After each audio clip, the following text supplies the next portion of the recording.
Well, this is unfortunate, but obviously things were bound to happen, and things like this were especially bound to happen. The moment that they moved Black Adam only 2 weeks in front of The Flash, I think everybody saw it. Things were about to see a massive shift in the release schedule, and WB struggling as much as they are, this all makes sense. So let's talk about all the massive delays and how ultimately this will probably work out for the best, but we're all going to be disappointed right now.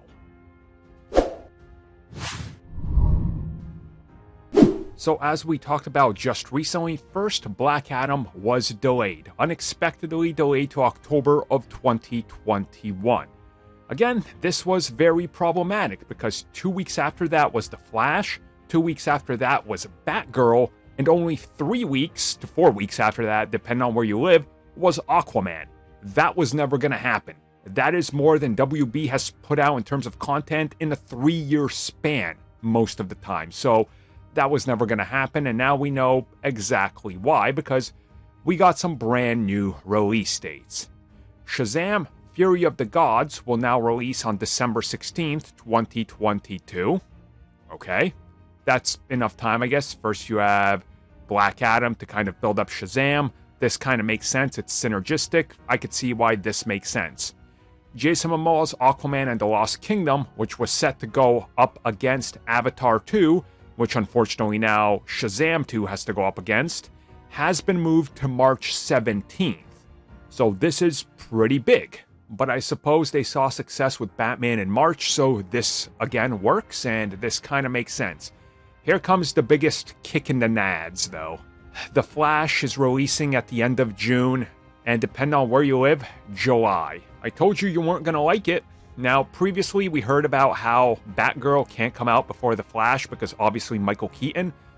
This obviously means Batgirl is probably moving to sometime in the summer, which again makes sense because, again, WB needs content.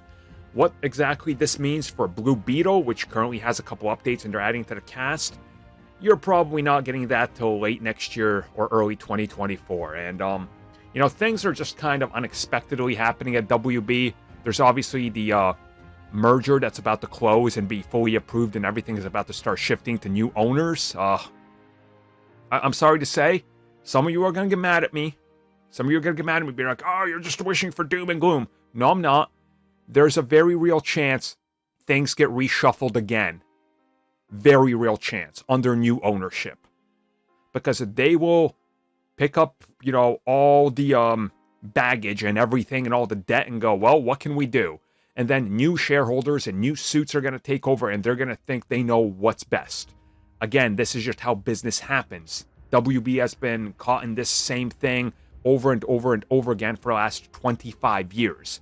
It's exactly how it goes every time. This is unfortunate, but it's just the nature of the business. So I guess now we just wait and see what happens next.